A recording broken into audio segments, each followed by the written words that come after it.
एक बच्चा जिसकी जेब में किताब नहीं बल्कि टूटी बोतलें और प्लास्टिक का सामान था। सुबह सुबह जब बच्चे स्कूल जाते थे तो वो सड़कों पर कचरा बीनता था। कभी सोचा है कि एक कचरा बीनने वाला बच्चा करोड़ों की कंपनी का मालिक बन सकता है? क्या वो हजारों लोगों को नौकरी दे सकता है? ये कोई फिल्मी कहानी नहीं है, ये हकीकत है।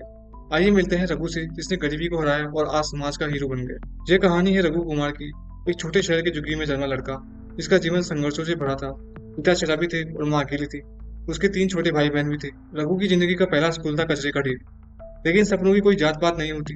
यही रघु की कहानी है, कचरा बीनने वाला जो एक दिन बना सीईओ। रघु सिर्फ 6 साल का था जब उसने पहली बार प्लास्टिक की बोतलें बीनकर 5 रुपए कमाए। वो 5 रुपए उसके लिए जाने थे, क्योंकि उसी से माँ के लिए दवाई और भाई के लिए बिस्कुट खरीदा। हर सुबह 5 बजे उठकर वो सड़कों पर निकलता, नंगे पैर, फटे कपड़ों में, पर आंखों में एक नई उम्मीद। एक दिन किसी आदमी ने उसे धक्का दिया और कहा, दूर हट कचरे वाले। उस दिन रघु को समझ में आ गया, ये समाज सिर्फ अमीरों को इज्जत देता है। उसी दिन उसने कसम खाई, मैं गरीबी से बाहर निकलूंगा। एक दिन कचरे में उसे एक फटी पुरानी किताब मिली, सफलता के 7 मंत्र। उसने हर रात दिया जलाकर वो किताब पढ़ी। धीरे धीरे उसे पढ़ाई में मजा आने लगा।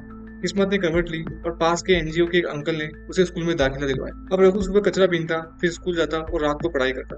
टीचर कहते, तुम अलग हो रघु, तुम कर दिखाओ। कड़ी मेहनत से रघु को एक बड़ी स्कॉलरशिप मिली, दिल्ली के कॉलेज में पढ़ाई का मौका। नई दुनिया और नए लोग। जहाँ उसकी अंग्रेजी कमजोर थी, पहनावा साधारण था और लोग हंसते थे, लेकिन रघु ने हार नहीं मानी। वो यूट्यूब से अंग्रेजी सीखता था।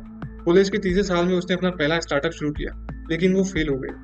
कर्ज में डूब गया, पर उसने कहा, सीख रहा हूँ, हार नहीं मान रहा। रघु ने सोचा, मैं उसी चीज से शुरुआत करूंगा जिससे मेरी जिंदगी शुरू हुई थी, कचरे से। उसने एक ऐप बनाई, रिसाइकल मैन, जो घरों से कचरा उठाकर रिसाइकलिंग प्लांट तक पहुंचाती थी।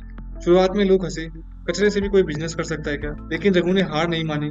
एक स्टार्टअप मीट में एक इन्वेस्टर को आइडिया पसंद आया और 10 लाख का फंड मिला। उसी पैसे से उसने टीम बनाई और उन्हीं बच्चों को रखा जो कभी कचरा बीनते थे। हम जैसे लोगों के लिए अब नौकरी है, ये सोचकर सबने जी जान लगा दी। आज रघु की कंपनी देश भर में 20 शहरों में काम करती है, 500 से ज्यादा कर्मचारी और 2 लाख से ज्यादा घरों में से जुड़ा। उसकी माँ अब आराम करती है और वो अपने बेटे की कंपनी की पहली डायरेक्टर बनी।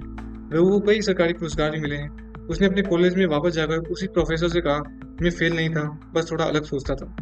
रघु आज भी कहता है, मैं सीईओ नहीं, मैं उम्मीद हूँ उन बच्चों के लिए जो हालातों से हार नहीं मानते। रघु की कहानी सिर्फ उसकी नहीं, हर उस बच्चे की है जिसे समाज ने नालायक, कचरे वाला कहा। और अगर एक झुग्गी में पैदा हुआ बच्चा मेहनत से हजारों लोगों का मालिक बन सकता है, तो हम सब कुछ भी कर सकते हैं। हालात चाहे कैसे भी हो, अगर इरादे मजबूत हो तो जिंदगी झुकती है।